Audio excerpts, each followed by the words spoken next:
told him 5 minutes? Like, he has 2 minutes, not... Yeah, 2 minutes. Everything looks good. Just the monitor, the main monitor went off. Everyone who's done can leave.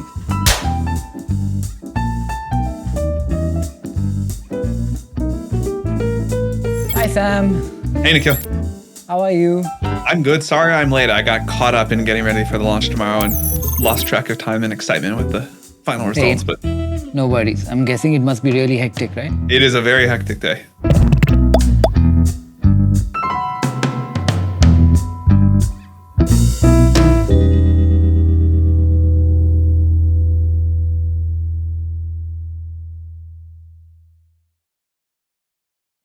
I have the model and I've been playing with it a little bit. How is it different, Sam? I'm not an expert at this, so yeah. There's all these ways we can talk about, it's better at this metric or it's, can do this amazing coding demo that the GPT-4 couldn't. But the thing that has been most striking for me is in ways that are both big and small, going back from GPT-5 to our previous generation model is just so painful. It's just like worse at everything. And I've taken for granted that there's a fluency and a depth of intelligence with GPT-5 that we haven't had in any previous model.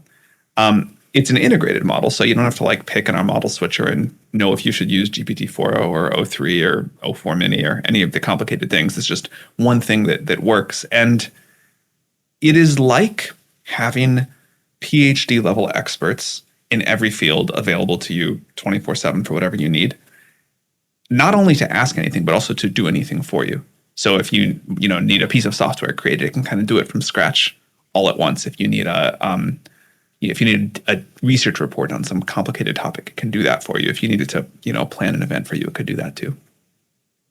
Is it more agentic in nature in the sense that sequential tasking, you're one step closer to it? Because I was trying that out. It's much better at things like that. The robustness and reliability has greatly increased, and that's very helpful for agentic workflows. So I'm very impressed by how long and complex of a task it can carry out. So we did a call a couple of weeks ago when I was bugging you about what sectors and themes to invest in for the next decade. So I don't want to talk about that too much. I thought we'll keep today about first principles and how the world is changing by virtue of all that is changing in the world that you dominate. So the very first thing I want to start with is if I were a 25-year-old boy or girl living in Mumbai or Bangalore in India, I know you've said a bunch of times that colleges are not holding on to the place of relevance they might have had when I was growing up. But what do I do now? A, what do I study? If I'm starting a company, what kind of company do I start? Or if I were to even find a job, what industry do you think has some kind of tailwind? I'm not talking 10 years down the line, but even as close as 3 to 5 years down the line. First of all, I think this is probably the most exciting time to be starting out one's career, maybe ever. I think that 25-year-old in Mumbai can probably do more than any previous 25-year-old in history could. It's really amazing what you can do with a tool like this. I felt the same way when I was 25, and the tools then were not as amazing as tools we have now, but we had the computer revolution, and we could do things. A 25-year-old then could do things that no 25-year-old in history before would have been able to.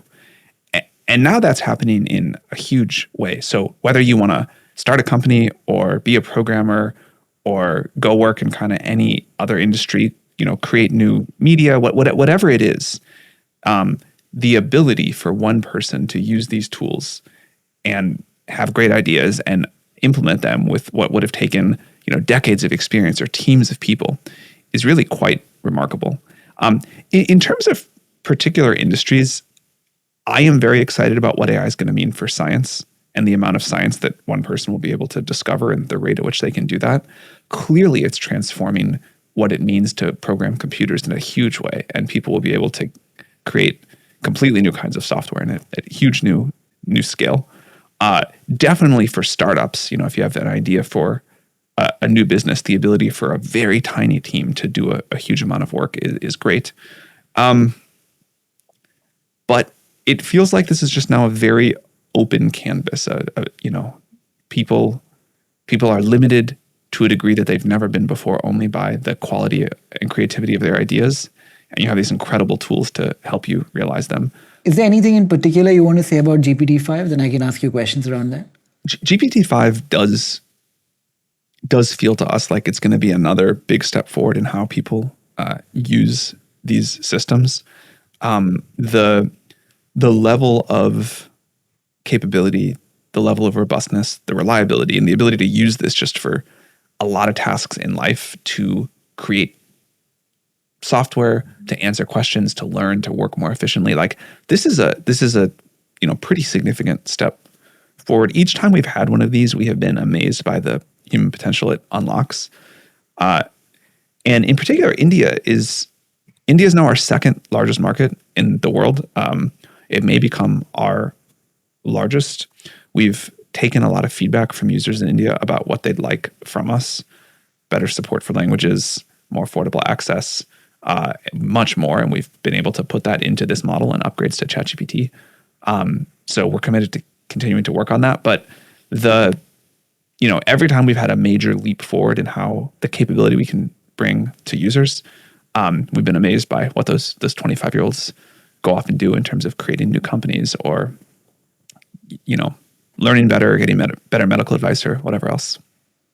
Is there anything that I could build on top of GPT-5 today as a 25-year-old in India that you think are low-hanging fruits per se that I should definitely look at? I think you could build an entire startup way more efficiently than you ever could before. Now, this is obviously, I'm biased because this is like near and dear to my heart. But the fact that as a 25-year-old in India or anywhere else, maybe with a couple of friends, maybe just by yourself, you could use GPT-5 to help you write the software for a product much more efficiently, help you handle customer support, help you write marketing and communications plans, help you review legal documents. All of these things that would have taken a lot of people and a lot of expertise, and you now have GPT-5 to help you do all of this. That's pretty amazing. If I could push you to be like a bit more specific and say, I get science, but what do I study? Say I've been studying engineering or commerce or arts or something like that. Is there any specific thing I study in order to use AI to develop something in science? I think the most important specific thing to study is just getting really good at using the new AI tools. I think learning is valuable for its own sake, and learning to learn is this like meta skill that will serve you throughout life. And whether you're learning, engineering, like computer engineering or biology or any other field like that, if you get good at learning things, you can learn new things quickly. But fluency with the tools is really important. When I was in college or in high school, it seemed to me that the obvious thing to do was learn to program. And I didn't know exactly what I was going to use that for, but there was this new frontier that seemed very high leverage and important to get good at. And right now, learning how to use AI tools is probably the most important specific hard skill to learn. And the difference between people who are really good at it, really AI native and think of everything in terms of those tools and don't, is huge. There's other general skills, learning kind of like to be adaptable and resilient, which I think is something really learnable. That's like quite valuable in a world that's changing so fast. Learning how to figure out what people want is really quite important. Before this, I used to be a startup investor, and people would ask me what the most important thing for startup founders to figure out was. And my predecessor, Paul Graham, had this answer that has always stuck with me for people and to give to founders. And it became the motto for Y Combinator, which is make something people want. And that sounds like such an easy instruction. I have watched so many people try so hard to learn how to figure that out and fail. And then I've watched many people work really hard to learn how to do that and get great at it over a career. So that's something as well. But In terms of the specifics, like, are you supposed to take the biology class at the physics class? I don't think it matters right now. And if I were to build on top of that, and when you say learn to adapt and change and learn AI tools faster, is there a path? I'm just looking for a light that somebody could begin walking towards. How does one get better at the AI tools that are available out there? Well, one great thing to do, GPT-5 is quite good at helping to create small pieces of software very quickly, and much better than any model that I've used. And in the last few weeks, I have surprised myself how much I've used it to create a piece of software to solve some little problem that I have in my life. And, it's been an interesting creative process because I'll ask it for a first draft. I'll start using that. And then I'll say, hey, with this feature, it would be better. Or with this other thing, I'd be able to do something differently.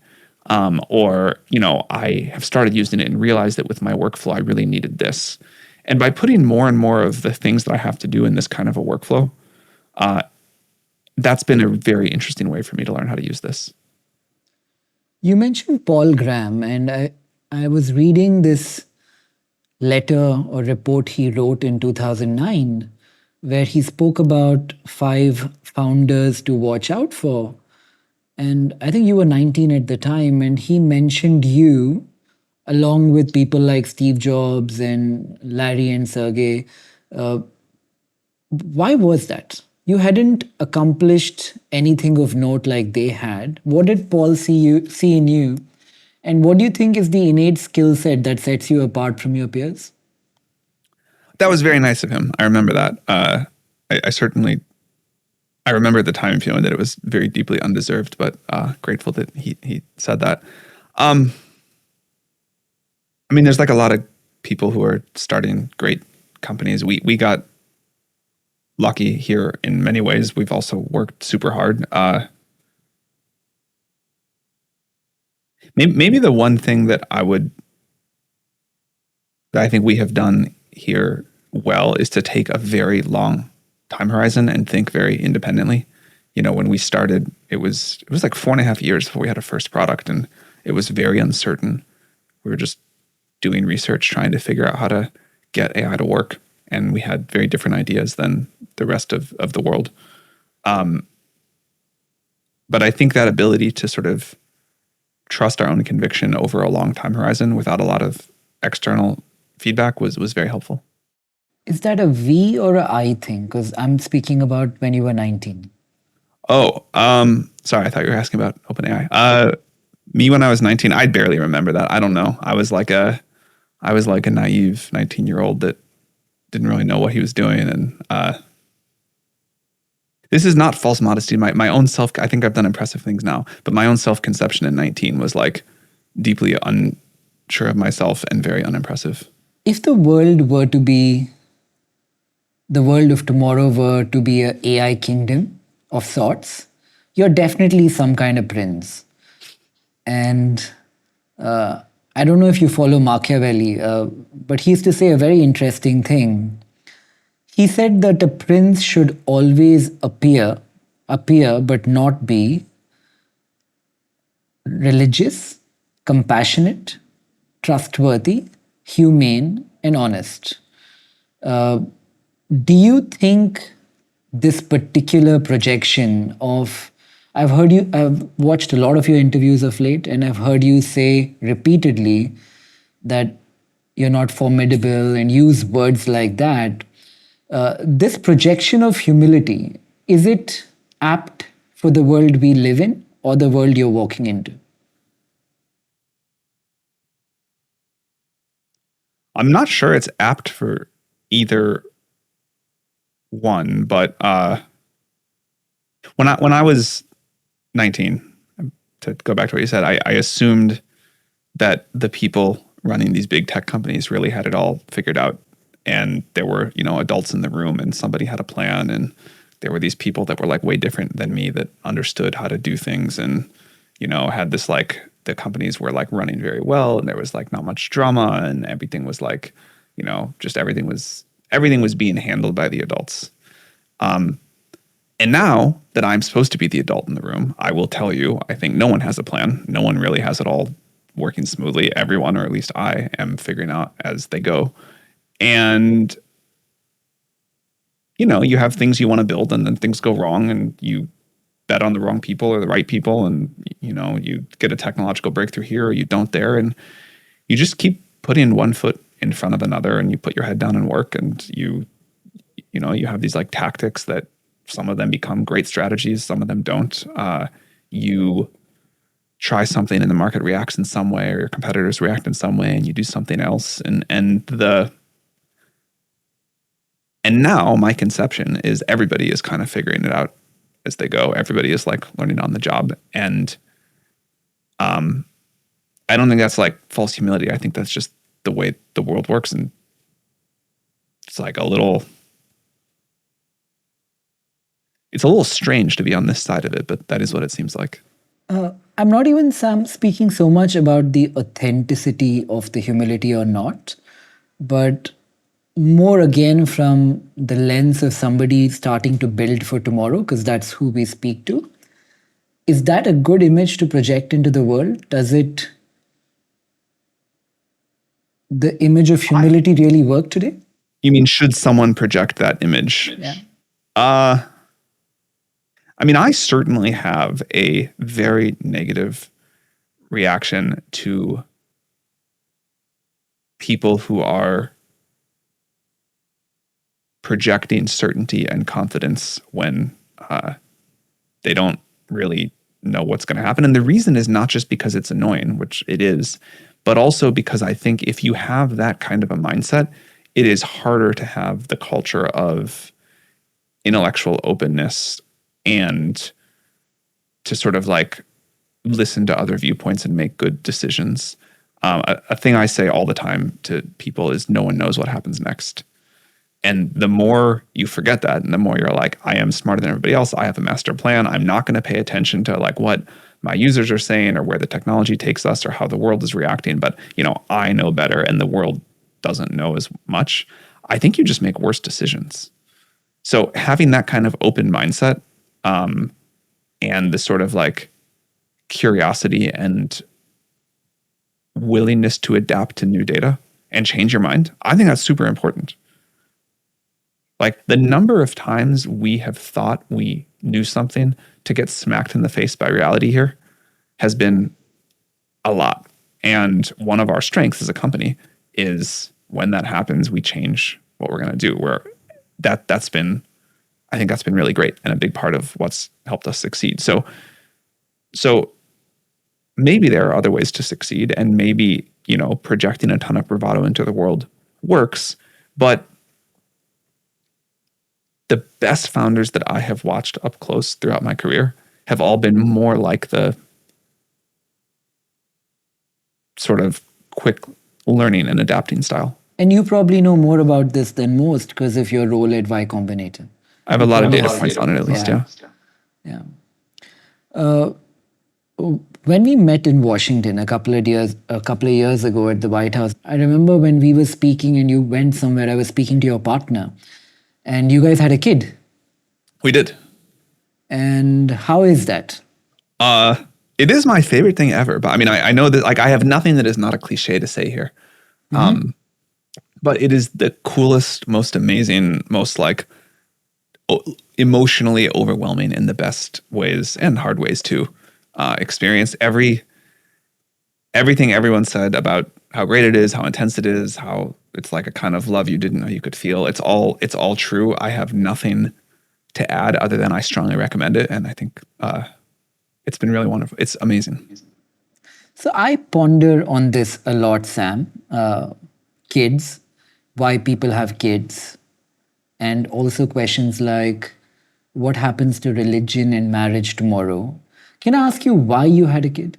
Like family has always been an incredibly important thing to me, and going like it felt like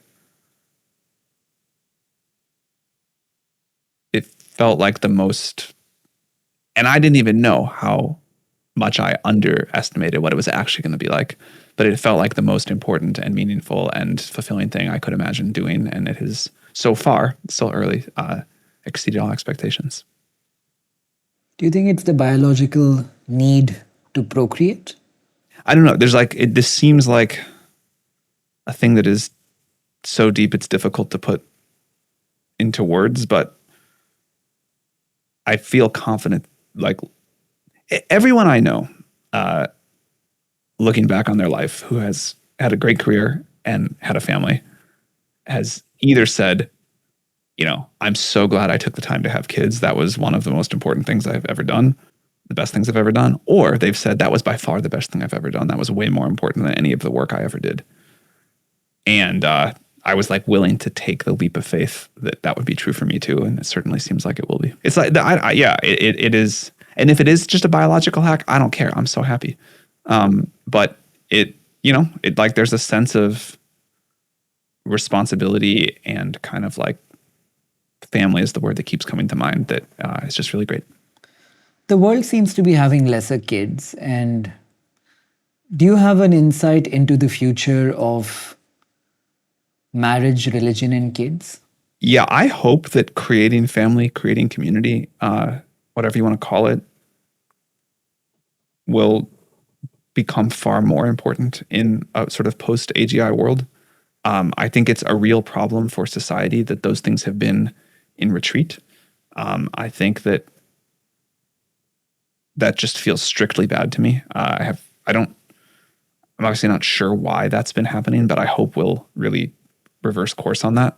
And in a world where people have more abundance, more time, more sort of resources and potential and ability, I think it's pretty clear that family and community are two of the things that make us the happiest. And I hope we will turn back to that. As societies get more affluent, if one were to buy into the mimetic desires of people, we all tend to want what other people want, not necessarily what other people have.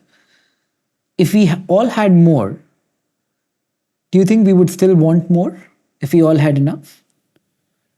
I do sort of think that human demand, desire, ability to play status games, whatever, is it seems pretty limitless. I don't think that's necessarily bad, or not all bad. But yeah, I think we will figure out new things to want and new things to compete over. Do you think the world retains the current model of capitalism and democracy in a way? Let me give you a scenario. What happens if a company X, let's say OpenAI, gets to the point where it is 50% of world GDP? Does society allow for that? Or I would bet not.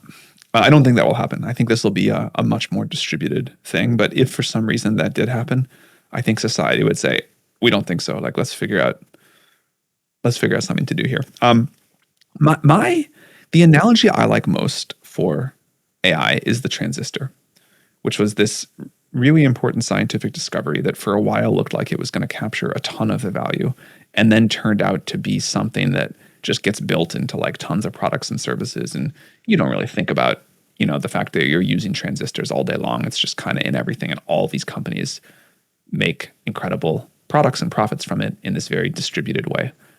So I would guess that's what happens. And it's not like one company is ever half of global GDP. At one point, I did worry that might happen, but I think that was a naive take. Right.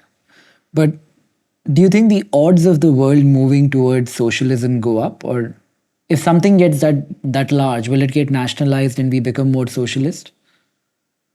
I don't know if something will get nationalized. I don't know if the world will officially turn towards socialism, but I expect that social support or redistribution or whatever you want to call it will increase over time as society gets richer and as sort of the technological landscape shifts. I don't know what way it's going to happen, and I expect in different countries it'll happen in different ways.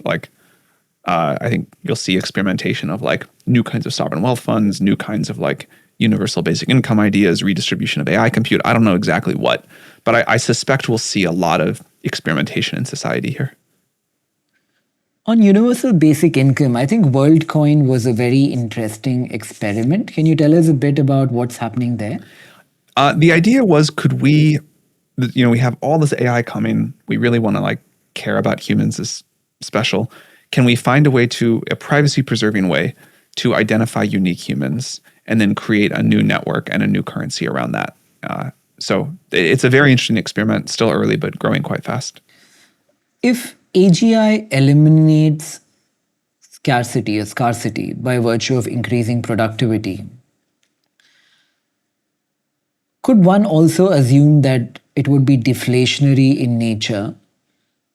Capital or money loses its ability to return a rate of return, and capital no longer remains a moat in the world of tomorrow? I feel confused about this. I think if you like look at the basic economic principles, it's supposed to be hugely deflationary.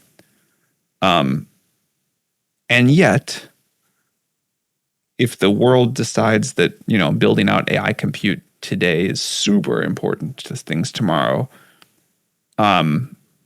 maybe something very strange happens with the economy, and maybe capital is really, really important because every piece of compute is so valuable. I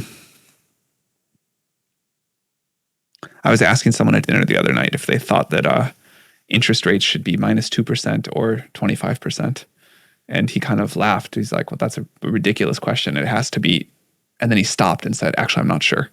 So I think it's like, yeah, it should be deflationary eventually, but I could see it being weird in the short term. That's actually a very interesting thing to say. Do you suspect it would be -2%? Eventually. Right. But I'm not sure. And maybe it's just like we're in this massive expansionary time where you're trying to like build the Dyson sphere in the solar system and you're borrowing money at crazy rates to do that. And then there's more expansion beyond and more. And I don't know. Like, I find it very hard to see more than a few years in the future at this point. The conversation we were having a couple of weeks ago, I was doing more research on the sectors you had suggested. I think we agreed on older and sicker world. You also made a case for, as discretionary spend goes up, gateway luxury brands might do well. Yeah. What happens to them in a deflationary world? Because the value of these purchases go down. Maybe not. I mean, in a deflationary world, some things can face huge deflationary pressure and others can be the sink for all of the extra capital. So I'm actually not sure they do go down in a deflationary world. I would bet they go up, actually. Yeah? I think so. Because the excess capital has to flow somewhere. When you look at classical economic theory like Adam Smith and stuff like that, the Austrian school always spoke about the marginal utility of things. If you have one kettle at home to make tea, it has X in value. When you have two kettles, it still has some value. But when you have 20 kettles, it has no value. Do you think the world goes in that direction? Yeah, so 20 kettles doesn't help you. But even if you're only going to, spend 2 hours a day playing video games or whatever, and that amount of time is fixed, and so you don't need 20 hours worth of video games. If that 2 hours of games gets better and more entertaining forever and ever and ever and just keeps getting more and more compelling, that still has value to you. And I think there are a lot of categories where we will find that people can just get much better stuff, even if they don't necessarily get more of them. I think we'll see this in a really big way. Do you think there's a use case for the wrappers that are getting built on these large models right now? Like, I was in the US recently and I met Harvey, for example. What happens to a wrapper like that? Does it get innovated out by the model itself at some point of time? Some of them yes, and some of them no. And it's like sometimes you can obviously predict when one is going to go one way or the other, and sometimes it really depends on the choices the company makes down the line. The main thing I would say is using AI itself does not create a defensible business. you see this with every technology boom where people were like, well, I'm a startup doing X, and because I'm using the latest technology trend, the normal rules of business don't apply to me. And that's never true. You've always gotta like parlay that advantage that comes from using the new technology into a durable business with real value that gets created. And it's kind of a race against the clock to do that. So, you can definitely build an amazing thing with AI, but then you have to go build a real defensible layer around it. If I were to build a business on top of your model, let me give you the example of Amazon, for example. If I sold a certain kind of t-shirt and I sold a lot and Amazon had all the data, eventually Amazon probably started a white labeled brand which was very similar to mine and cannibalized my business almost. Should one worry that will happen here as well because you're no longer just a model, but you're foraying into so many different businesses? I'd come back to that example of the transistor. We are building this general purpose technology that you can integrate into something in a lot of ways. But we keep following our equivalent of Moore's law, and the general capability keeps going up. If you build a business that gets better, the business gets better when the model gets better, then you should keep doing well if we continue to make progress. If you build a business where when the model gets better, your business gets worse because the wrapper was too thin or whatever, then that's probably bad in the same way that it's been bad in other technology revolutions. So there are clearly companies building on top of AI models that are creating huge value and very deep relationships with their customers for themselves. Cursor is like a recent example of a company that is just exploding in popularity and I think really durable relationships with their customers. And then there's many others that don't. And that's always the case. It does seem to me like there are more companies getting created now than in previous technological revolutions that feel like they have a chance at real durability. Maybe an example we could use to ground this is when the iPhone first came out and the App Store first came out, the first set of apps were pretty light, and a lot of them ended up being features that kind of made it into future versions of iOS. You could like sell a flashlight for $1 that turned on the flash on your phone, and you made a lot of dollars doing that, but it wasn't sticky because eventually Apple just added that into the operating system where it belonged. But if you started something that was like complicated and the iPhone was just an enabler for it, like Uber, that was a very valuable long-term thing to do. And in the early days, like the GPT-3 days, I think you had a lot of kind of toy applications, as you should, many of which didn't need to be standalone companies or products. But now, as the market's matured, you're really seeing some of these more durable businesses form.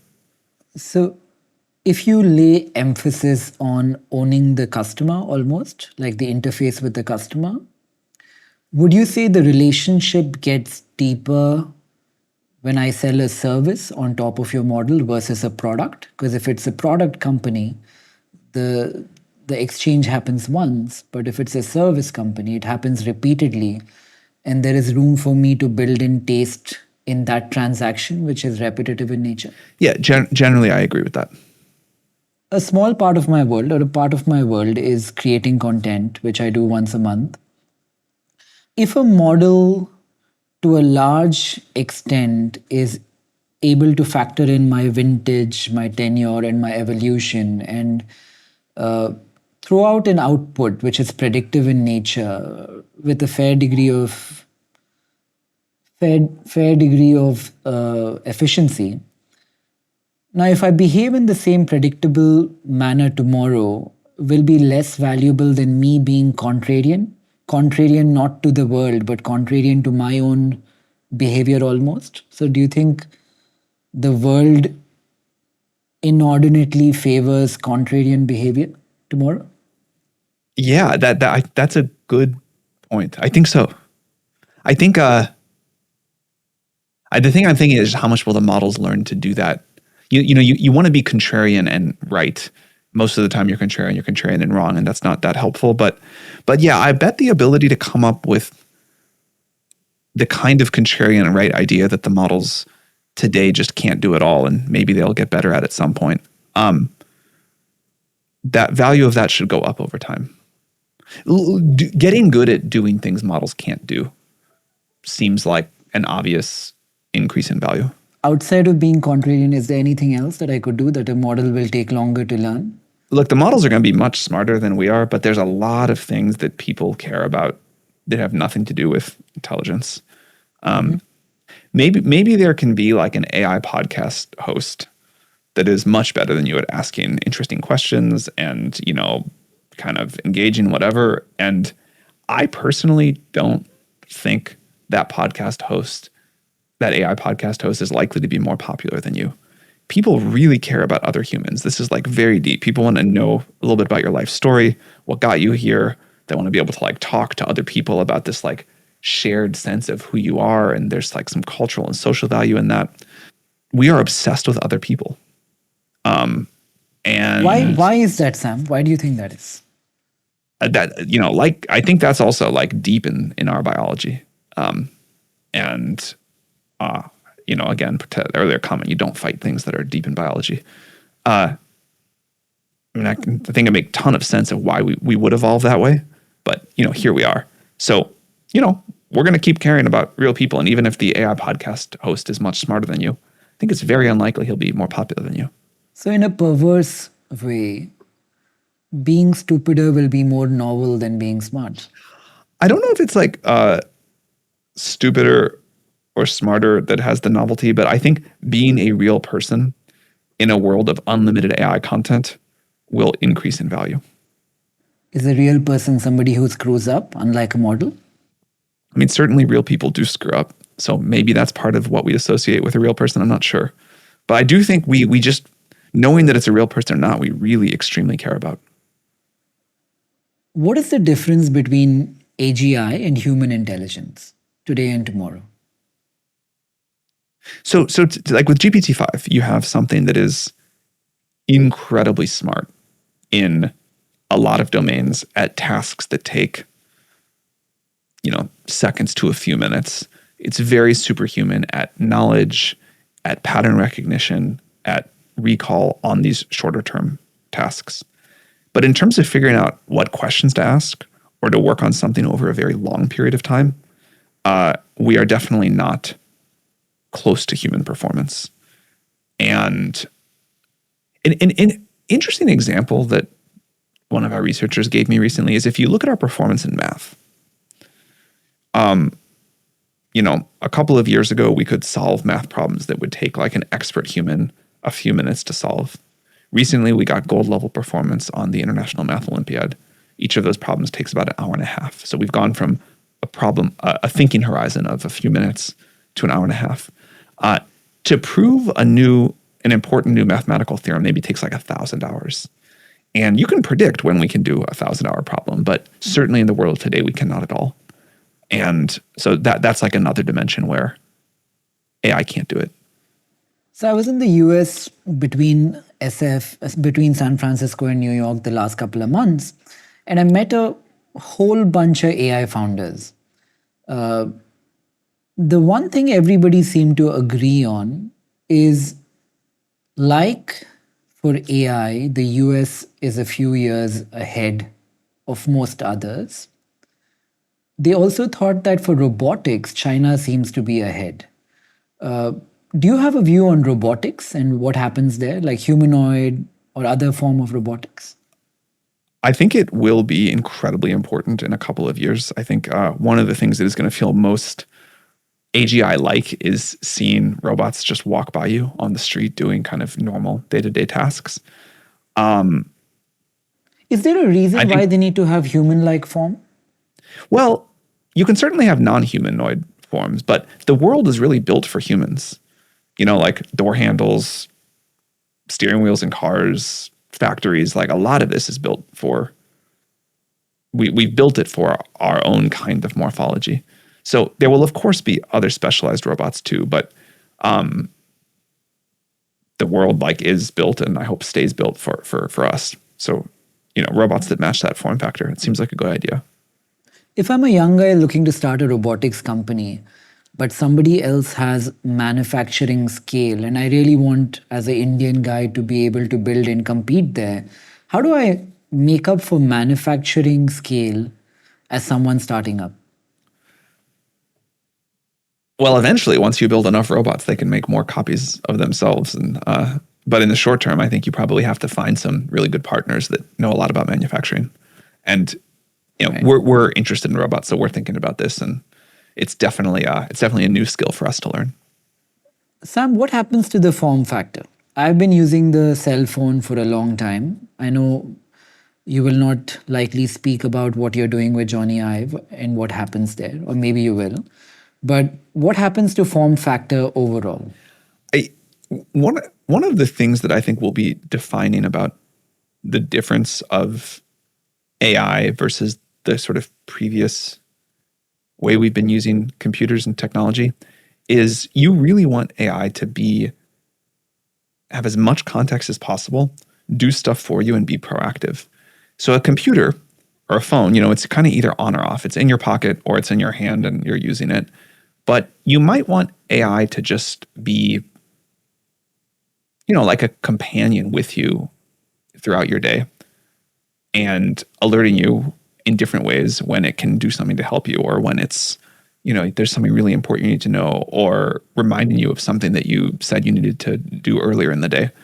And the current form factors of computers are, I think, not quite right for that. They do have this either on or off binary that I think isn't quite what we want for the sort of sci-fi dream of the AI companion. So the form factor that enables that, you could imagine a lot of things. There's people talking about glasses and wearables and little things that sit on your table, and I think the world will experiment with a lot of those. But this idea of sort of ambiently aware physical hardware, that feels like it's going to be important. Is that the form factor with Johnny Ive, like a sensor? So we'll try multiple products, but I think this idea of trying to build hardware that an AI companion can sort of embody itself in will be an important thread. Right. The last two things I want to ask you, Sam, is one about fusion, because I know you've invested in Helion and you're a big proponent of it. Does that solve the climate change problem? Would you put money on that? It certainly helps a lot. I suspect that we've already done sufficient damage to the climate. We're going to have to undo some damage too, even if we got to switch to fusion right away. But it would certainly be a great step forward. And the last question I have for you, Sam, is the question I care most about. What's in this AI realm for India as a country? What's the opportunity for us? As I mentioned earlier, I think India may be our largest market in the world at some point in the not very distant future. The excitement, the embrace of AI in India, and the ability for Indian people to use AI to just sort of leapfrog into the future and invent a totally new and better way of doing things, and the economic benefits that come from that, the societal benefits. If there is one large society in the world that seems most enthusiastic to transform with AI right now, it's India, and the energy is incredible. I'm looking forward to coming soon. And it's really quite amazing to watch. And I think the momentum is unmatched anywhere in the world. I feel like the question really is, how do we transition from being a consumer to be a producer, where we can build something that other people use outside of India? That was what I mean, there's lots of things happening that are good, but that was the thing I meant. I think that's really happening already in a big way. The entrepreneurial energy around building with AI in India is quite amazing, and we hope to see much more of it. Right. Yeah. Super. Thank you, Sam. Great. For doing Thank this. you for having me. Thank you. Appreciate it. I'm going to message you. Okay. Good to see you. Thanks for doing this.